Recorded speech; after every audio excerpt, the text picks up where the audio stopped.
Okay, there are a couple of other things, that I encourage you to look through at your own time in the script for the first session. I can't talk about everything, but what I do want to talk about is network data in R. And with everything that we've done so far already, we can get into that now already. So we have different packages already loaded. We have the network package loaded, but it also comes already with every package comes with a data set, and we can get information about that by using data and then parentheses package and then the name of the package. And here we see, okay, in this package network there are two data sets. One is called EMON. There's a data set on inter-organizational search and rescue networks, and we have something called FLOW. That's a network on Florentine wedding data, a paper by John Paget. And this is an example that we'll use a few times, the Florentine marriage data set. It's basically Renaissance Florence, 16 Florentine families and how they are connected with each other through marriage relationships. And that's a data set that I'm now going to load. And you can load a data set simply, we identified, we need, okay, this is how it's called. So R will find it when we kind of type data and then the name of the data set that we want to load. So I run that data flow. Now what happens, I can look up, now I have actually a couple of other elements here. I have one new thing called flow. It's an object called flow. And when we examine that, let's run it. Now you actually see, hang on, this is actually a little something else. Yeah, there we go. This awfully looks like a matrix. It is a matrix where we have those 16 families here in the rows and where we have the 16 families in the columns. And then we have a matrix here with values of zeros and ones. Yeah, and maybe you already see where this is going because this is very close. This is our adjacency matrix to represent network data. Now, if we would kind of use the class command just for a second, let's see what we're going to get. Actually, there we go. It is a matrix object. It's nothing else than a matrix. Nothing else than a matrix that you could have created now already yourself.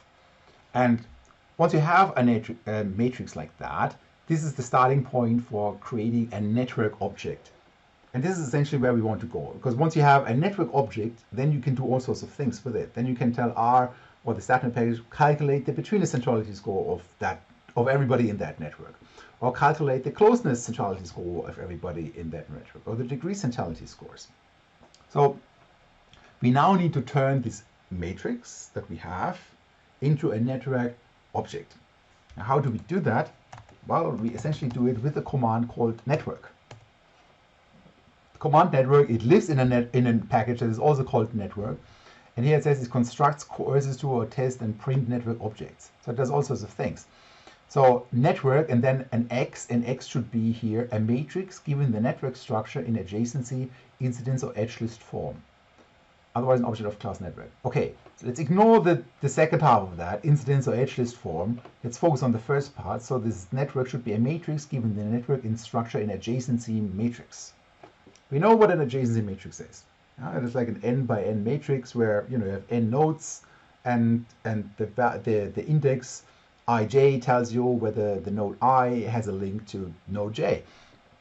Okay, so we use it like that, network, and then we have X. Yeah, that should be the matrix. And then there's another thing. There's all sorts of other options that you could use here. So you could use something called directed, and by default it's set to true. So by default this generates a directed network. We could change that, and when we look up directed is logical, we could change that and set it to false. When we do that, well, we generate an undirected network.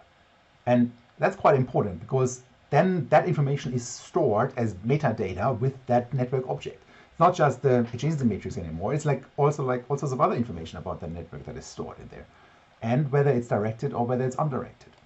So this is now the command. So once you have your network, your adjacency matrix, here we already have one because we load one, flow, we can use that with this network command and this option to set it to generate an undirected network object. There we go. You see, it's just one line to get from a matrix to a network object. I executed it, and now we have something called nflow. And if I would type in nflow, you actually now see, whoa, there's a bunch of information happening here. Now it's a network object, and it tells me all this metadata. So it tells me there are 16 vertices. Vertices is just another name for nodes or actors. Tells me it's an undirected network. Directed is false. It tells me there are no hyperloops in there. There are no self loops in it. As that no multiple relations, no bipartite. Let's not worry about that. It tells me there are 20 edges in total. 20 edges are those links in the network. And then it says something about the vertex attributes, but there's nothing really there yet other than the vertex names, and there are no edge attributes. Okay, so now we have a network object, which is very exciting. When we look at the class, it is indeed a network object, because now we could go ahead, and we could just plot that thing. Just type in plot. Plot is a generic plotting command for networks, or for all sorts of data in R, but plot is designed in such a way that then, you know, it recognizes what class that object is that it has in the parentheses. Actually, that's what it would do. First thing, it checks what is the class here, and then it realizes, oh, this is the network, and then it kind of tries to look up a plot command for network objects. So internally, it actually does this. It turns plot into plot.network. Yeah? So, but we don't have to spell that out. Plot and flow. There we go. And voila, we have our first network plot done. Isn't that cool?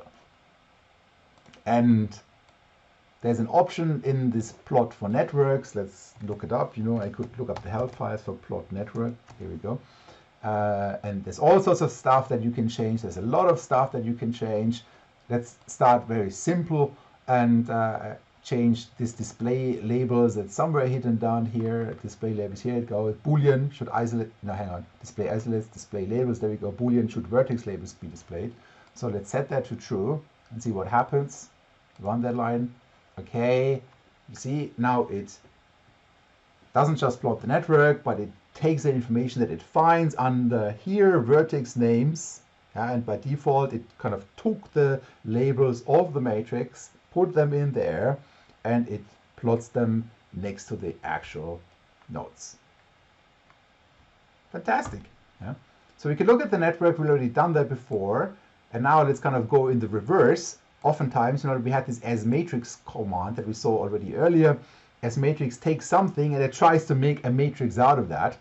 So when you take a network object and try to make a matrix out of that, well, you turn it back into the adjacency matrix that you then might want to use in some other context.